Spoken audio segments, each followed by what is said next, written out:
it's no secret that the Shias have been persecuted. There have been genocide, there has been a history of marginalization, imprisonment, persecution.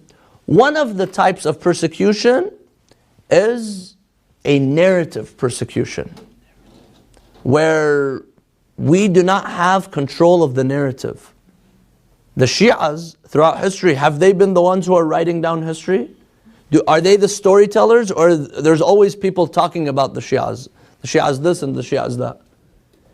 Even today, our scholars, when they want to come and defend the wilayah of Amir al-Mu'mineen, for example, they want to talk about Ghadir, they want to talk about certain events. Ashura, even Ashura. Who has written down the history? The rulers. The rulers. The rulers and those who were in power. And the Shias were not in power. That's why history has been written. Many of the books that prove the wilayah of Imam Ali are written by non-Shias. And this makes our Hujjah even stronger, because there are our proof even stronger, because there's proofs for the wilayah of Imam Ali in other books. So the narrative has always been a narrative that's anti-Shia or not supportive of the Shia.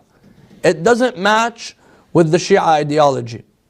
And this began with, even before Bani Umayyah, these attacks and propaganda against the Shia school of thought. And then during the time of Bani Umayyah, it was a system.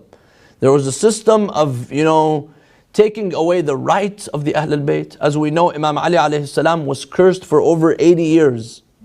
Over 80 years on the mimbar. Not just, a normal baqqal, or, they say a normal shopkeeper or someone.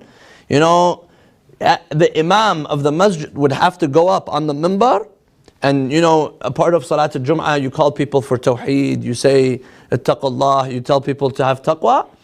One part of the Friday prayer was to curse Imam Ali and Imam al-Hasan and Imam al-Hussein, and even, Fatima al-Zahra sometimes. Why? This was embedded in the ideology of those who had an agenda against the Ahlul Bayt, and their agenda was not only against the Ahlul Bayt, but against the religion of Islam. The day of Ashura, what did they turn the day of Ashura into?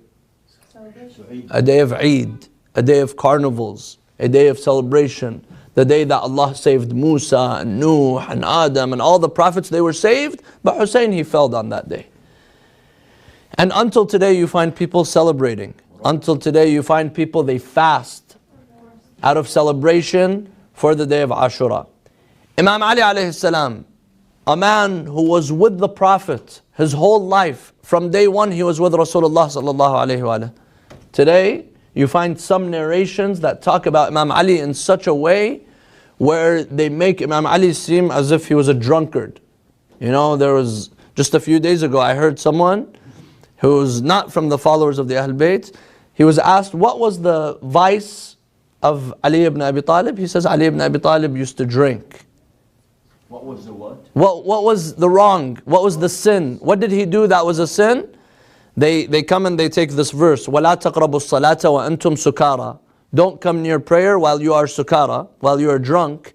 So the hadith says that some of the Muslims, they were drunk and then they went and they prayed, and one of them, he was leading the prayer and he says, قُلْ يَا أَيُّهَا الْكَافِرُونَ أَعْبُدُ مَا تَعْبُدُونَ. He was drunk, so he says, "O kuffar, I do worship what you are worshipping." And they say there was a group of people, they mentioned their names, and they've come and they've added the name of Ali ibn Abi Talib in that list to come and give Imam Ali and give Imam Ali a bad name and tarnish his image. This is a new fabrication, isn't it? This is obviously a fabrication. No, of course it's not. I'm telling you, it's a new kind of fabrication, because this has never come across this new? No, this is something, we're not in those circles where we hear these a lot. When I heard it, I was shocked. So I went and I looked it up and I saw that it was in this tafsir. It was in this tafsir, and this is something that they accuse Imam Ali of. So the idea is, for them it's normal if Imam Ali was drinking, because the others that they came and they brought into power, they were drunkards, they were alcoholics. So if Imam Ali for them drank once, this is not a big deal for them. But for us, because we believe that the Imam is ma'soom, the Imam is infallible, the Imam is So that he can't be drinking. You know, he's telling people not to drink. He comes and he drinks.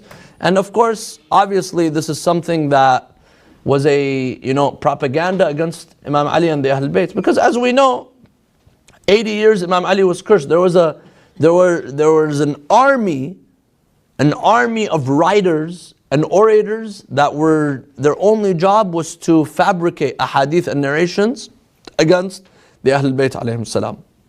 So, with that, Imam Ali was persecuted, the Ahl Bayt were persecuted, and the Shias were persecuted. You know, Imam Sadiq, he says in a hadith, he says sometimes they're not going to curse us.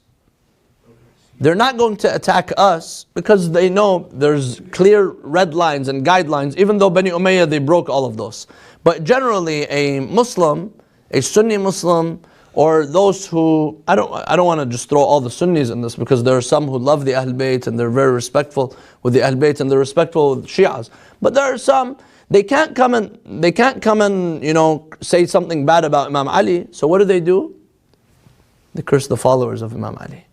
And Imam Sadiq, he says, some of those who have hatred against us, they can't come and attack us. So what do?